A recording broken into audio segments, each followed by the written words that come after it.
नमस्कार, मैं हूं अंकुर। आप देख रहे हैं सत्य हिंदी। एक नजर अब तक की सुर्खियों पर। एप्स्टीन फाइल्स पर राहुल गांधी के दावों पर बोले रिजिजू। बोले राहुल गांधी बिना सच्चाई की बातें करते हैं। बोले बिना किसी आधार के प्रधानमंत्री का नाम घसीटना गलत है। लोकसभा में विपक्ष के नेता राहुल गांधी द्वारा एप्स्टीन फाइल्स को लेकर लगाए गए आरोपों पर केंद्रीय संसदीय कार्य मंत्री किरेन रिजिजू ने तीखी प्रतिक्रिया दी। एएनआई को दिए इंटरव्यू में किरेन रिजिजू ने कहा कि राहुल गांधी बिना सच्चाई की बातें करते हैं, इसलिए उनके समर्थक भी उनकी बातों को गंभीरता से नहीं लेते। किरेन रिजिजू ने कहा कि अगर पीएम ने किसी से मुलाकात की है या कोई दस्तावेज मौजूद हैं तो उन्हें सामने रखा जाए। बिना किसी आधार के प्रधानमंत्री का नाम घसीटना गलत है। इससे देश में निराशा और हताशा फैलती है। केंद्रीय मंत्री ने राहुल गांधी पर गंभीर आरोप लगाते हुए कहा कि वो भारत की सुरक्षा के लिए सबसे खतरनाक व्यक्ति बन चुके हैं। उन्होंने कहा कि राहुल गांधी का संपर्क भारत विरोधी ताकतों से है। रिजिजू ने आरोप लगाया कि राहुल गांधी देश और विदेश में नक्सलियों, चरमपंथियों, कट्टर विचारधारा वाले लोगों और जॉर्ज सोरो जैसे व्यक्तियों से मिलते रहते हैं। उन्होंने कहा कि इस तरह के संबंध देश की सुरक्षा के लिए खतरा है। ऐसे बयानों से भारत की छवि को नुकसान पहुंचता है। यूएन विशेषज्ञ बोले एप्स्टीन के अपराध मानवता विरोधी, लाखों फाइलें खुलासा करते हैं, वैश्विक अपराध नेटवर्क था। संयुक्त राष्ट्र के विशेषज्ञों ने कहा है कि अपराधी जेफरी एप्स्टीन द्वारा किए गए अत्याचार मानवता के खिलाफ अपराध की परिभाषा में आ सकते हैं। मंगलवार को यूएन मानवाधिकार परिषद यानी यूएनएचआरसी के स्वतंत्र विशेषज्ञों ने यूएस सरकार द्वारा जारी लाखों फाइलों के आधार पर यह बयान दिया। इन दस्तावेजों में महिलाओं और लड़कियों के खिलाफ अत्याचार, नस्लवाद और भ्रष्टाचार की कहानी सामने आई। एक्सपर्ट्स ने कहा कि इतने गंभीर, व्यवस्थित और अंतर्राष्ट्रीय स्तर तक फैली हुई हिंसा की प्रकृति को देखते हुए इनमें से कई कृत्य मानवता के खिलाफ अपराध की कानूनी श्रेणी में आ सकते हैं। यूएनएचआरसी पैनल ने एप्स्टीन और उनके सहयोगियों के खिलाफ स्वतंत्र जांच की मांग की, जिनमें वैश्विक राजनीति, व्यापार, विज्ञान और संस्कृति के प्रमुख लोग शामिल हैं। विशेषज्ञों ने कहा कि फाइलों से यह पता चलता है कि एप्स्टीन का नेटवर्क वैश्विक अपराधी संगठन जैसा था। उन्होंने जोर देकर कहा कि इन सभी आरोपों की स्वतंत्र, पूरी और निष्पक्ष जांच होनी चाहिए और यह पता लगाया जाना चाहिए कि अपराध इतने लंबे समय तक कैसे होते रहे। बरेली डीएम एसएसपी को इलाहाबाद हाई कोर्ट ने कॉन्टेम्प्ट नोटिस दिया। दोनों अधिकारियों ने नहीं किया था हाई कोर्ट के आदेश का पालन। आदेश था निजी संपत्ति पर नमाज के लिए अनुमति की जरूरत नहीं। इलाहाबाद हाई कोर्ट ने मंगलवार को बरेली के जिला मजिस्ट्रेट यानी डीएम और सीनियर पुलिस अधीक्षक यानी एसएसपी को कॉन्टेम्प्ट नोटिस जारी करने का निर्देश दिया। यह कदम इसलिए उठाया गया क्योंकि दोनों अधिकारियों ने जनवरी में दिए गए हाई कोर्ट के आदेश का पालन नहीं किया। उस आदेश में कहा गया था कि निजी संपत्ति पर नमाज या धार्मिक प्रार्थना के लिए किसी अनुमति की जरूरत नहीं है। यह मामला तारिक खान द्वारा दायर याचिका से जुड़ा है। कोर्ट ने पूछा ये याचिका क्यों दायर की गई। याचिकाकर्ता ने अदालत को पिछले महीने हुई एक घटना के बारे में बताया। जनवरी में पुलिस ने खान सहित एक समूह को उसी जगह नमाज पढ़ने के आरोप में पूछताछ के लिए बुलाया था। कोर्ट को बताया गया कि याचिकाकर्ता ने यह याचिका इसलिए दायर की है क्योंकि रमजान का महीना नजदीक है और उन्होंने अपने निजी स्थान पर नमाज और धार्मिक कार्यक्रम आयोजित करने की अनुमति मांगी है। खान के वकील राजेश कुमार गौतम ने बताया कि मामले की सुनवाई के दौरान कोर्ट ने जिला मजिस्ट्रेट और एसएसपी को कॉन्टेम्प्ट ऑफ कोर्ट एक्ट 1971 के तहत नोटिस जारी करने का आदेश दिया। साथ ही कोर्ट ने कहा कि राज्य के वकील से अनुरोध है कि इस मामले में निर्देश लें। अगली सुनवाई तक याचिकाकर्ता के खिलाफ कोई जबरदस्ती कार्रवाई नहीं की जाएगी। कोर्ट ने मामले की अगली सुनवाई 11 मार्च के लिए तय की है। जमात इस्लामी के नेता से मिले विक्रम मिस्री। भारतीय विदेश सचिव ने उनकी नई भूमिका के लिए बधाई दी। शपथ ग्रहण समारोह में भारत की ओर से पहुंचे ओम बिरला पीएम तारिक रहमान से मुलाकात कर पीएम मोदी का बधाई संदेश दिया। बांग्लादेश में बीएनपी के नेतृत्व में सरकार का गठन के बाद भारत के विदेश सचिव विक्रम मिस्री ने बांग्लादेश में मुख्य विपक्ष के रूप में उभरी जमात इस्लामी के नेता डॉक्टर शफीकुर रहमान से मुलाकात की। ढाका स्थित भारतीय उच्चायोग ने एक्स पर उसकी जानकारी देते हुए इसे एक शिष्टाचार मुलाकात बताया। बयान के अनुसार ये बैठक मंगलवार को बांग्लादेश की नई सरकार के शपथ ग्रहण समारोह के दौरान हुई थी। भारतीय विदेश सचिव ने जमात इस्लामी के नेता को उनकी नई भूमिका के लिए बधाई दी और कहा कि बांग्लादेश के साथ भारत के रिश्ते आम लोगों के हितों से जुड़े हुए हैं। डॉक्टर शफीकुर रहमान ने दोनों देशों के बीच गहरे सांस्कृतिक रिश्तों पर जोर देते हुए द्विपक्षीय संबंधों के और मजबूत होने की उम्मीद जाहिर की। शपथ ग्रहण समारोह में भारत के लोकसभा के अध्यक्ष ओम बिरला पहुंचे थे और उन्होंने नवनिर्वाचित प्रधानमंत्री तारिक रहमान से मुलाकात कर उन्हें पीएम मोदी का बधाई संदेश दिया। पीएम मोदी ने तारिक रहमान को भारत आने का न्योता भी दिया है। भारत ने इजरायली बस्तियों पर निंदा प्रस्ताव ठुकराया। 85 देशों के निंदा प्रस्ताव का समर्थन नहीं किया।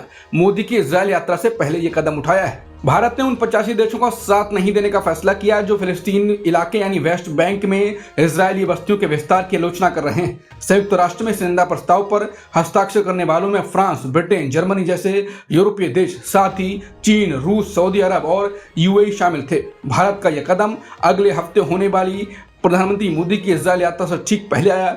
वहीं 85 से ज्यादा देशों और संगठनों ने इजरायल के हालिया फैसले की कड़ी निंदा की। ये फैसले कब्जे वाले वेस्ट बैंक में इजरायल की गैर कानूनी मौजूदगी बढ़ाने के लिए हैं। इटली के बैंक की जांच से घिरा अडानी ग्रुप, चांगली और साथी के खातों की जांच, विदेशी खातों से शेयर निवेश पर शक, जांच पर अडानी समूह बोला आरोप बेबुनियाद। हिंडनबर्ग रिपोर्ट के झटके से अभी अडानी ग्रुप पूरी तरह उबरा भी नहीं था कि अब यूरोप से एक बड़ी खबर आ रही है। इटली के सबसे बड़े बैंक इंटेंसा सान पाओलो ने अडानी परिवार से जुड़े संदिग्ध लेन देन की जांच की। फाइनेंशियल टाइम्स की रिपोर्ट के मुताबिक इस जांच में 3 अरब डॉलर यानी करीब 25,000 करोड़ रुपए से ज्यादा की संपत्ति और संदिग्ध खातों का पता चला है। ये पूरी जांच गौतम अडानी के बड़े भाई विनोद अडानी के 2 कारोबारियों, ताइवानी कारोबारी चांग चुंग लिंग और दुबई के नासिर अली शाबान अहली के इर्द गिर्द घूम रही है। बैंक की आंतरिक जांच में 3 ऐसे खाते मिले जिनमें 3 अरब डॉलर से ज्यादा की भारी भरकम संपत्ति जमा थी। बैंक को अंदेशा है इस पैसे का इस्तेमाल अडानी ग्रुप की कंपनियों के शेयरों में निवेश के लिए किया जा रहा था। जांच में पाया गया कि विनोद अडानी की यूएई स्थित कंपनी और चांग की कंपनी के बीच कर्ज से जुड़े कई लेन देन हुए थे। हिंडनबर्ग के आरोपों के बाद इटली के इस बैंक ने एंटी मनी लॉन्ड्रिंग नियमों के तहत एहतियात बरतते हुए इन खातों पर पाबंदी लगा दी है। अब बिना विशेष अनुमति के इन खातों से कोई लेन देन नहीं हो सकेगा।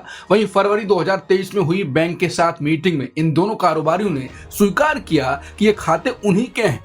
दोनों ने बैंक को लिखित में बताया कि उन्होंने ये निवेश इसलिए किया क्योंकि वो अडानी परिवार के करीबी हैं और उनसे उनके निजी संबंध हैं। हालांकि अडानी ग्रुप ने हमेशा किसी भी गलत काम से इनकार किया है।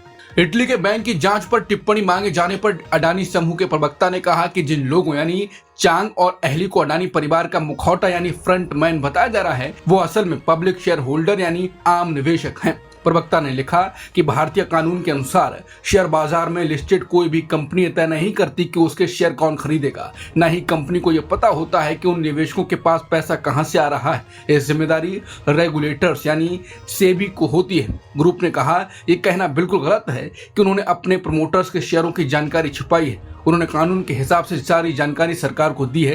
प्रवक्ता ने यह भी कहा कि हिंडनबर्ग रिपोर्ट के आरोपों का वो पहले ही जवाब दे चुके हैं। भारत की सबसे बड़ी अदालतों और रेगुलेटर्स ने, जिसमें सुप्रीम कोर्ट भी शामिल है, इन मामलों की पूरी जांच कर ली है। अडानी ग्रुप का कहना है कि उनकी सभी कंपनियां हर देश के कानून का पालन कर रही हैं और उन्हें भारत की कानूनी व्यवस्था पर पूरा भरोसा है। वहीं जिन 2 कारोबारियों पर सवाल उठे थे यानी चांग और अहली, उन्होंने इन सवालों का जवाब नहीं दिया। एआई समिट में अव्यवस्था के लिए अश्विनी वैष्णव ने मांगी माफी। बोले व्यवस्था को बेहतर बनाने के लिए पूरी मेहनत की जा रही है। समिट में अव्यवस्था से सरकार की हो गई किरकिरी। इलेक्ट्रॉनिक्स और सूचना प्रौद्योगिकी मंत्री अश्विनी वैष्णव ने मंगलवार को एआई समिट में आई परेशानियों के लिए लोगों से माफी मांगी। उन्होंने कहा कि पहले दिन भीड़ और व्यवस्था से जुड़ी दिक्कतें सामने आई जिसके लिए वो खेद जताते हैं। उन्होंने कहा कि व्यवस्था को बेहतर बनाने के लिए पूरी मेहनत की जा रही है। बता दें, सम्मेलन नई दिल्ली में आयोजित किया गया है और इसमें एआई से जुड़ी तेजी से बदलती तकनीक पर चर्चा हो रही है। ये सीरीज का 4था सम्मेलन है और अब तक का सबसे बड़ा आयोजन माना जा रहा है। लेकिन पहले दिन जब बड़ी संख्या में लोग पहुंचे तब सम्मेलन स्थल के कुछ हिस्से खुले नहीं थे। कई लोगों ने प्रवेश व्यवस्था और अन्य सुविधाओं को लेकर शिकायत की। एआई समिट में रोबोटिक डॉग पर विवाद के बाद बोली गलगोटिया यूनिवर्सिटी। कहा हमने बनाया, ऐसा हमने कभी नहीं कहा। रिपोर्ट में दावा था विश्वविद्यालय ने एआई समिट में रोबोटिक डॉग को पेश किया। ग्रेटर नोएडा की Galgotia university AI summit Delhi में चीनी रोबोटिक डॉग यूनिट्री GO2 को अपने ही विकसित ओरियन के रूप में पेश करने के आरोपों में विवादों में आई, जिसके बाद उसकी सफाई आई है। यूनिवर्सिटी ने एक्स पर बयान जारी कर कहा है कि हाल ही में यूनिट्री से प्राप्त रोबो डॉग सिर्फ प्रदर्शन के लिए नहीं है, ये चलती हुई क्लासरूम है। हमारे छात्र इसके साथ प्रयोग कर रहे हैं, इसकी सीमाओं को परख रहे हैं और इस प्रक्रिया में अपने ज्ञान को बढ़ा रहे हैं। हम स्पष्ट करना चाहते हैं कि गलगोटियास ने ये रोबोडॉक नहीं बनाया और ना ही कभी ऐसा दावा किया। दरअसल सोशल मीडिया पर एक वीडियो वायरल हुआ जिसमें दावा किया गया कि विश्वविद्यालय ने ये रोबोटिक डॉग खुद बनाया। वीडियो में एक महिला कहती हुई दिखाई दी कि यूनिवर्सिटी का सेंटर ऑफ एक्सीलेंस ने ओरियन विकसित किया। इस वीडियो के कारण कई लोगों ने यूनिवर्सिटी पर आरोप लगाए कि ये आयाती तकनीक को खुद की बता रहे हैं। असम चुनाव से पहले कांग्रेस को झटका, भूपेन बोरा 22 फरवरी को बीजेपी में होंगे शामिल। राहुल गांधी ने की थी बात, कोशिश हुई नाकाम।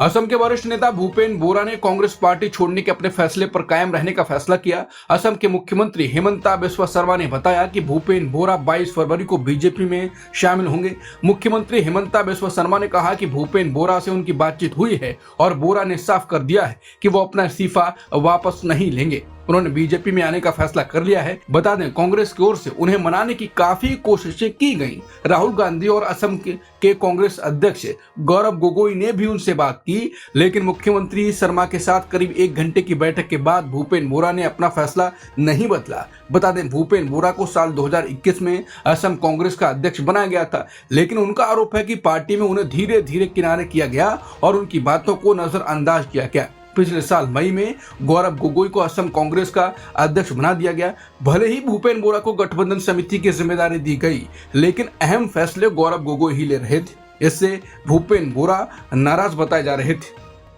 इमरान खान के सपोर्ट में आए गावस्कर, कपिल समेत 14 पूर्व कप्तान। पाकिस्तान की सरकार को लिखा लेटर, इमरान खान जेल में बंद, स्वास्थ्य को लेकर बुरी खबर। क्रिकेट की दुनिया के दिग्गजों ने पाकिस्तान के पूर्व कप्तान इमरान खान के खराब स्वास्थ्य पर चिंता जताई है और पाकिस्तान की सरकार से पूर्व पाकिस्तानी कप्तान को बेहतर सुविधाएं देने की अपील की। भारत के सुनील गावस्कर और कपिल देव सहित दुनिया भर के 14 पूर्व कप्तानों ने पाकिस्तान सरकार को लेटर लिखकर पूर्व प्रधानमंत्री और वर्ल्ड कप विजेता कप्तान इमरान खान के साथ जेल में निष्पक्ष व्यवहार करने की मांग की। भारत के पूर्व कप्तान सौरभ गांगुली ने भी पाकिस्तान सरकार को पत्र लिखने वाले क्रिकेटर्स का समर्थन किया। बता दें, हाल ही में इमरान खान के स्वास्थ्य को लेकर बड़ी खबर सामने आई। मीडिया रिपोर्ट में दावा किया गया कि जेल में बंद इमरान खान की आंखों की रोशनी लगातार कम हो रही है। इसी को लेकर 17 फरवरी को जारी संयुक्त बयान में कई देशों के पूर्व क्रिकेट कप्तानों ने उनके स्वास्थ्य और जेल की परिस्थितियों को लेकर गंभीर चिंता जताई। सभी ने अपने लेटर में इमरान खान के क्रिकेट योगदान को याद दिलाते हुए पाकिस्तानी सरकार से अपील की है। नामीबिया के खिलाफ पाकिस्तान आज करो या मरो की स्थिति में, हारी तो T20 वर्ल्ड कप से बाहर होने का खतरा है पाकिस्तान पर। T20 वर्ल्ड कप में आज पाकिस्तान के लिए एक अहम मुकाबला है। नामीबिया के खिलाफ पाकिस्तान आज करो या मरो की स्थिति में होगा। सलमान आगा के नेतृत्व में खेल रही पाकिस्तान की टीम अगर ये मुकाबला जीतती है तो वो सुपर 8 में पहुंच जाएगी, लेकिन हार से उसके सामने T20 वर्ल्ड कप के बाहर होने का खतरा है। पिछली बार अमेरिका के हाथों हारकर पाकिस्तान ग्रुप स्टेज में ही T20 वर्ल्ड कप से बाहर हो गया था। पाकिस्तान ने टूर्नामेंट में 3 मुकाबले खेलकर 2 जीत के साथ 4 अंक जुटाए हैं। हालांकि नेट रन के आधार पर वो अमेरिका से पीछे है। नामीबिया के साथ ग्रुप ए में पाकिस्तान का यह आखिरी मैच है जो बुधवार को शाम 3 बजे खेला जाएगा। अब तक की खबरों में इतना ही। बाकी खबरों के लिए बने रहिए satyhindi.com के साथ। Copyright disclaimer under Section 107 of the Copyright Act 1976. Allowance is made for fair use for purposes such as criticism, comment, news reporting, scholarship, and research. Fair use is a use permitted by copyright statute that might otherwise be infringing.